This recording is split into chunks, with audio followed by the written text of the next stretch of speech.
Okay, welcome back to the channel, guys. Today we're going to be evaluating some very interesting data on minimum wage, cost of living, inequality, and freedom metrics within the United States. Should be a fun video. If you guys enjoy, leave a like, subscribe, and let's do this. So let's begin with this global cost of living map to get some kind of a baseline.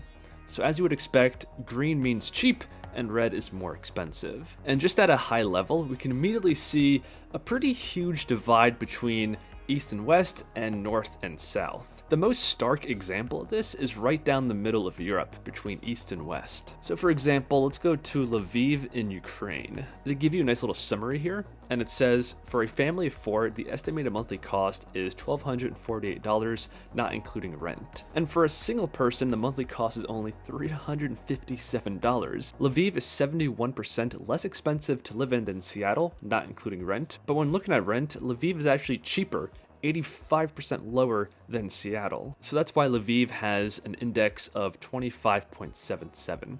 Now, if we move just a little bit west and go to, say, Berlin, the index gives it a score of 68. So in Berlin, a family of four has a monthly cost of $3,381. Somewhat shockingly, Berlin is still 24% less expensive than Seattle, and the rent is 42% lower. And coming over to the United States, it's a pretty expensive place to live on a global scale. Even a random place like Milwaukee has a rating of 66, very similar to Berlin. Okay, now I want to focus a little bit more on the United States and various different cost of living, inequality, and freedom metrics. So this first one here is the minimum wage of each state.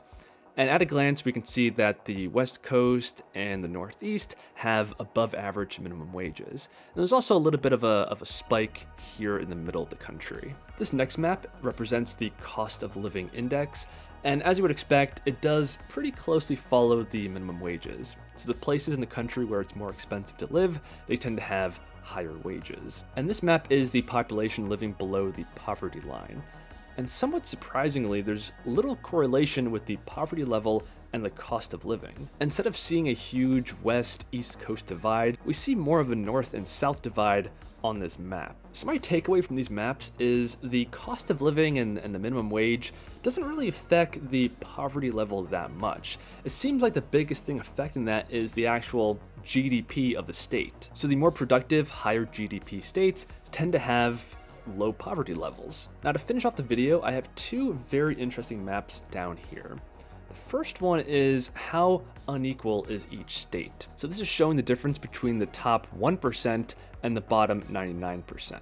So in places like California, Washington State, Wyoming, Texas, Florida, New York, New Jersey, we see much more inequality between the population. And this seems to follow that same trend of more productive states with higher populations, more big cities, tend to have higher inequality. But I want to compare this inequality map to this one, which is actually the freedom index of all 50 states. So to calculate this index, they have a ton of different factors like financial, economic, personal, land. We can click into all of these individual factors, but we're currently looking at the overall ranking. And here, the most free state is actually New Hampshire, Florida, Tennessee, South Dakota, and Nevada. The least free states are actually the West Coast, the entirety of the West Coast, the Northeast, with the exception of New Hampshire, and a little bit around Chicago. So when comparing the inequality and the freedom of each state, there's kind of a fascinating